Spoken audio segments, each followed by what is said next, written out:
Hey there, YouTube. It's Mark. Wanted to give you an update on what's been going on over on my Twitch channel, specifically just an update on this kit, the Infinite Dimension Genesis kit.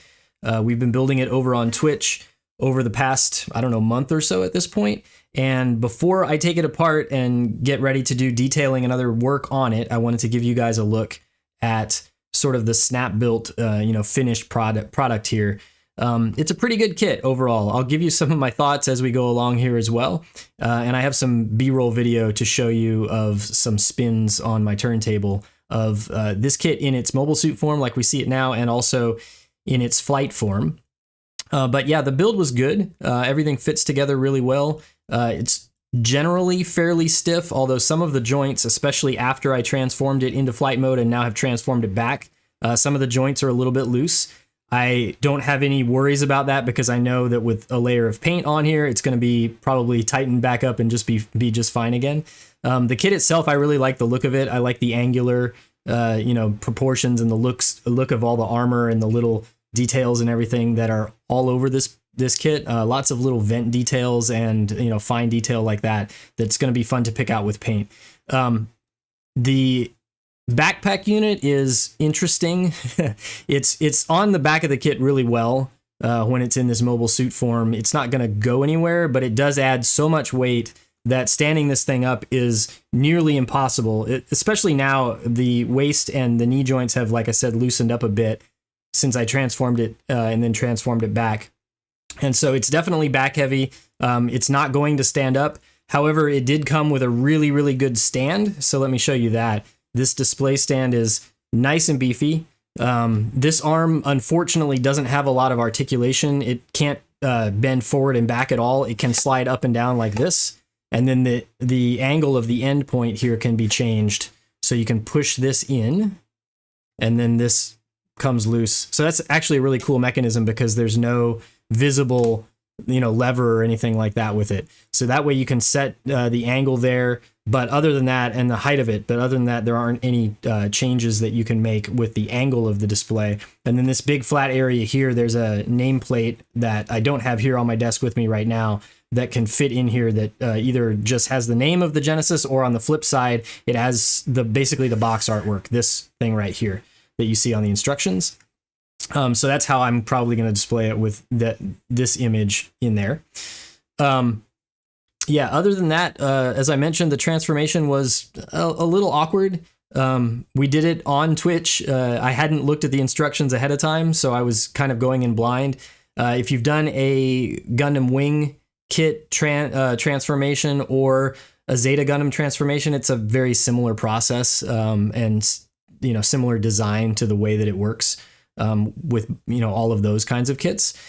So it was fine. There are these two extra pieces right here that I'll show you on the desk that were required for the transformation to hold things together. Other than that, it's just moving parts around here, the arms and legs, and the backpack shifts around and that sort of thing. I did find during the transformation that basically all of these pointy bits on the head, so these two in the front here, and then some of the other pointy things that are coming off the back side of the head, all fell off at one point or another. They're kind of not on there, they're a bit flimsy. So you bump them. I was trying to transform it with the head in place. I probably should have just taken the head off and left it to the side and put it back on at the very end. But I kept bumping these things and knocking them off. So eventually I just left them off of the kit and I put them back on after I transformed it back here into its mobile suit form. So yeah, the transformation is not my favorite thing in the world. It will probably never be in that transformed state again. So like I said, I'll show you the video of the turntable spin of it in that form, and that'll probably be the last you see of that. Yeah, otherwise, I think it's a really good kit. I like the look of it. I am not a fan of the transparent orange bits here on the knees and the crotch and the shoulders. I'm not sure yet what I'm going to do with those as far as when we get to painting, because I don't want to change the color scheme too drastically from what the artwork is here, since this artwork is going to be displayed on the base. I don't want the actual kit, once it's painted up, to look, a lot different than that. So we'll have to see how that goes. They did give you all of these transparent orange parts in just regular clear transparent with no coloring as an optional. It was a separate runner in the kit, so I've got those in the box. So if you did want to colorize those in some other way besides orange, but leave them transparent, you have that option if you've got transparent paints that you want to use on those clear transparent pieces. So that's a nice option that they gave you in the box. What's up next for me with this kit? Well, as I said, over on my Twitch stream, I'm going to start disassembling this thing. There's a little bit of work I want to do with scribing some extra panel line details on it.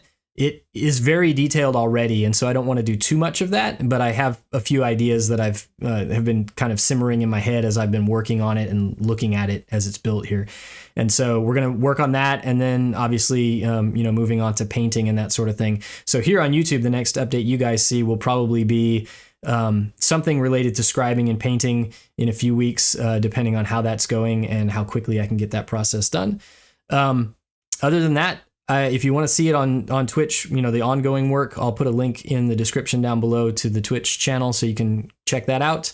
And yeah, that's it. It's a good build so far. Like I said, I don't really have any complaints about the kit. A few little loose joints here and there, and these bits that keep falling off on the head. But all of that's easy to fix. And I think a lot of it will just fix itself as layers of paint go onto this thing to tighten up the fit of all the parts just a little bit.